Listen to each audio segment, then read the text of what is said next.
এরকম কিছু করছি না, আমার কাছে টাকা নিছে, তাই না টাকা না রিটার্ন দিত কইরা দিছে টাকা, তারপর আমরা টাকাও দেয় না, রিটার্নও করে না টাকা।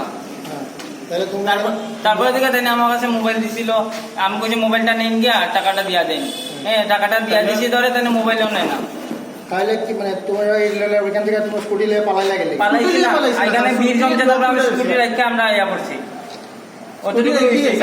যদি স্যার এরকম যদি চিন্তাধারা থাকতো তাহলে তো আমরা স্কুটি নিয়ে দিতে পারতাম। আমরা স্কুটি লক করে আইছি আর আসলাম ওই সামনেই আসলাম, আমরা এখানে আসলাম, আমাদের দাদার কথা বলতে। পরবর্তীতে তোমরা ওই ছেলেটাকে মারলা গেলে আরো কেউ আমরা এখানে কেউ আসলাম না, আমরা এখানে অনেক কেউ আমরা কোনো হাতও তুলছি না।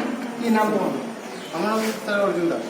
আজ বিকাল প্রায় 3:30-4টা নাগাদ ধর্মনগর থানায় খবর আসে যে মোটর স্ট্যান্ড সংলগ্ন এলাকায় জুরি বিচের কাছে এখানে একটা নিজ লেনদেন ঘটনা নিয়ে এখানে একটা ছিনতাইয়ের একটা পরিস্থিতি ঘটনা হয়ে টানা হেঁচড়াও চলছিল।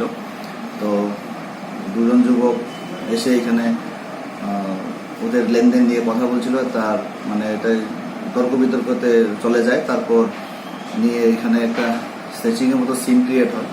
তো ওরা পালিয়ে যেতে এখান থেকে সক্ষম হয়। পরে এখানে ওদের স্কুটিটা ডিটেন করতে পাবলিকের সাহায্যে পুলিশ স্কুটিগুলি নিয়ে আসে।